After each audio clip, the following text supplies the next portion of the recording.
You're listening to the Angry Marks Podcast Network.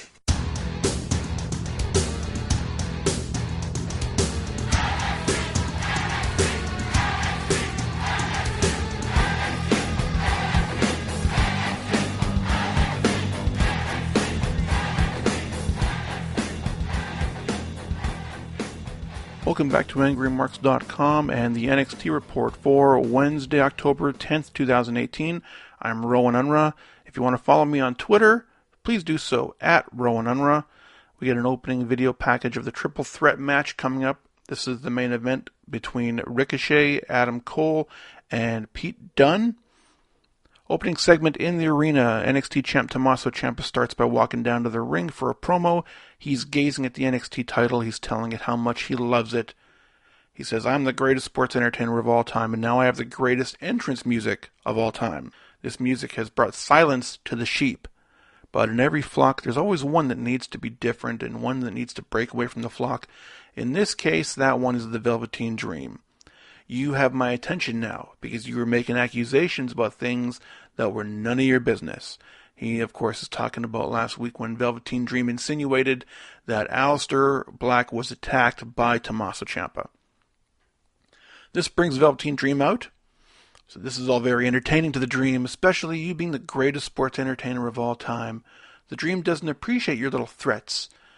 You believe that you're a bad, bad man, but that NXT championship needs a true experience, not a guilt trip from an angry little bald man hiding his insecurities. Ciampa tells Dream, "You want the spotlight, you want attention, you want what the champ has, and what I have is a shiny title belt." So those are two words that he used consecutively that are banned words, title and belt, which just goes to prove that Vince McMahon does not watch this product. The title belt has been talking to Ciampa the last few weeks, and apparently the title belt tells him that the Dream is just not tough enough, and Dream says, "I'm more than you can handle, and all that I need is a moment with you and that NXT title."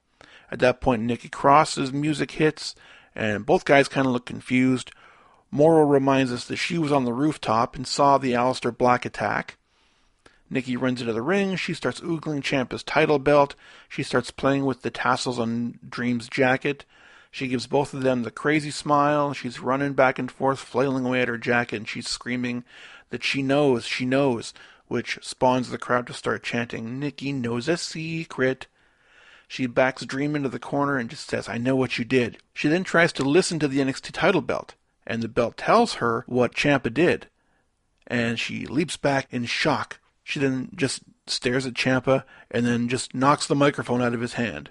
This was so great. I don't think Nikki should ever leave NXT. She's so over here. So the mic is lying down on the canvas, and instead of picking the microphone up, she falls forward in push-up position in front of the mic and again proclaims, "I know what you did."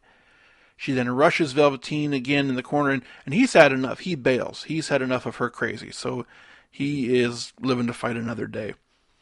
Ciampa goes to pick up the microphone, and Nikki just kicks it away, and Ciampa just deadpans her.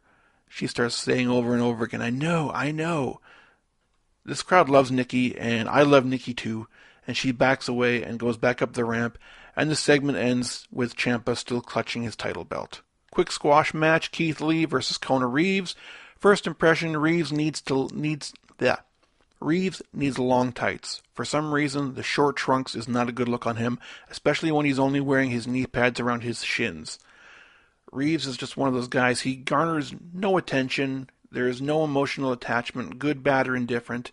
I'm not sure if it's just because he's had such limited time like being on TV, or if he just sucks. So he proclaims to Lee that the people don't care about him and that Reeves is NXT's finest.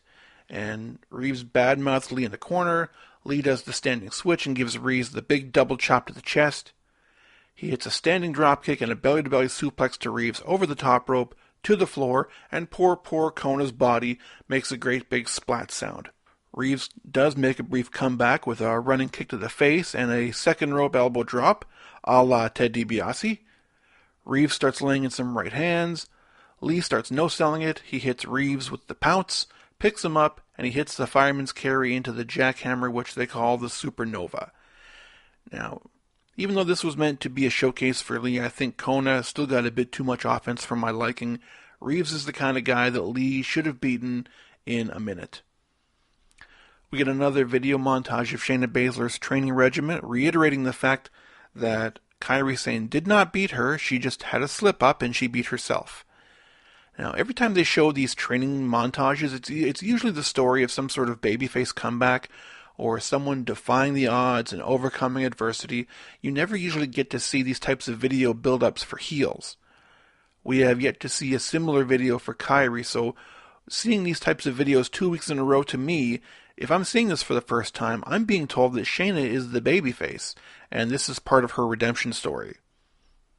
We get a media scrum with Kyrie outside the Performance Center, and she gets the usual questions, how do you feel about competing, blah blah blah.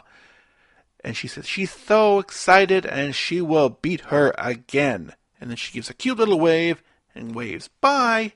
I know they want all their talent to be able to do English promos, and part of me thinks that, why put a spotlight on this?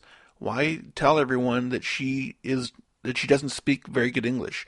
But I think Kyrie has this sort of adorable charisma that even her broken English is still very enduring. So even if her promos are very plain and really overscripted. I think if history has taught us anything, if you can't speak English well, your chances of a big push on the main roster are very slim, as we've seen with Asuka. Now, having said that, I think if Asuka was a heel, she could do like the translator gimmick. I always thought that was a great heat seeker when UFC fighters do it. We catch Commissioner Regal walking down the hallway towards his office, and the interviewer guy off camera is asking if there's any sort of update in the Alistair Black attack. Yes, please give us something. This storyline has been going on for too long. He doesn't want to reveal his remaining suspects, but is concerned that Nikki Cross keeps saying that she knows something. And he goes to enter his office, and Cassius Ohno was waiting for him.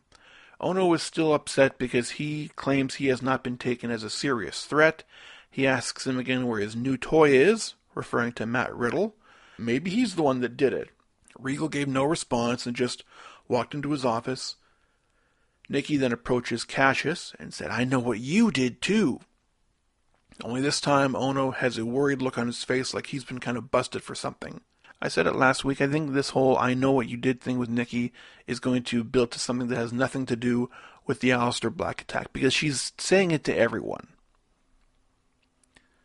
So next week, the Undisputed Era will defend the NXT tag titles against the War Raiders. We get a video recap of the build for that feud going back to TakeOver Brooklyn. We also get a rematch between Nikki Cross and Bianca Belair. Main event, there's still 25 minutes left in this show, so it's going to be another long one. We get Ricochet, Pete Dunne, and Adam Cole, baby. All three wrestlers are getting cheered from the crowd. Ricochet and Dunne start to go at each other, but then stop and realize Cole was the one that messed up their first title match, and they start swinging away at him. Dunne puts Cole in a surfboard, and Ricochet just kind of stands back and lets it happen. He then does a running dropkick to Cole's face while in the surfboard, and Cole rolls to the floor, taking him out for the time being. So Ricochet foolishly thinks that he has formed some sort of alliance with Pete Dunne. He asks for a handshake, but Dunne clobbers him with a forearm. Dunne starts working over Ricochet's fingers one at a time, manipulating the wrist and elbow, and stomps on the shoulder while in a hammerlock. Cole's making his way back in. He starts stomping away at both guys, getting a couple of near falls. Dunne gets a brief advantage on both guys. He stacks them up, one on top of the other, and he applies a single leg crab to both guys at the same time. So they break free. Now all three guys are just throwing wild punches at each other. There's a sequence of kicks and moves ending with Ricochet hitting a standing shooting star press to Dunne. Cole went for his second rope moonsault, but in the middle of the moonsault, much like at TakeOver, he got super kicked by both guys in midair. Awesome spot. That looked fantastic. My only tiny nitpick with that particular spot is that it was done up against the hard camera, not up against one of the sides. So the visual could have looked better. Maybe they just weren't really aware of where they were in the ring compared to where the camera was. But overall, that was a cool spot. One spot I didn't like, the next series of moves, Cole hits an apron DDT on Dunne. Dunne rolls to the floor, but he's not out. So he takes an apron DDT, and he is up within 10 seconds. Cole tries to set him up for a super kick up against the steel steps. Dunn immediately pops up and moves out of the way and stomps on Cole's arm on top of the steps. Dunn runs back into the ring. He hits an X-Plex on Ricochet, but Cole breaks up that cover. Cole and Dunn end up on the top rope together. Ricochet lands a double top rope head scissor on both guys for a great crowd reaction, despite that move looking incredibly fake. Dunn hits the bitter end on Cole. Ricochet tries for another shooting star press, but lands right into a triangle submission by Dunn. Ricochet postures up while he's in the triangle, and Dunn's shoulders were down, but Ricochet still powered him up, and instead of trying to get a 3 count, he lifts him up to try a powerbomb, but in the middle of that move, Dunn goes to break Ricochet's fingers again. Finish comes when Dunn hits the bitter end on Cole for a second time. He goes for a cover, and then out of nowhere, Ricochet hits a springboard 450 from the outside onto Pete Dunne and gets the win, and he retains the North American title. Now, most of the moves in this match were fantastic, and all three guys know how to tell a great story. However, a few nitpicks. Nobody outside of Undertaker has ever beaten anyone with a triangle submission in WWE. And the crowd popped when Dunn applied this hold, but everyone knew it wasn't going to be the finish. It also looked really sloppy. So if you don't know how to do fake MMA, stop doing it. It looks bad. Also, the DDT on the apron spot, only to have Dunn pop up literally 10 seconds later, kills that move. First, a regular DDT on the mat is supposed to be devastating.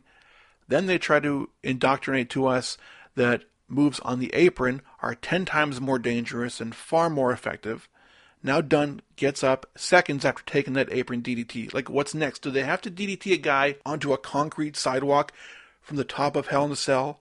Is that what it's coming to? They could have done that apron DDT spot.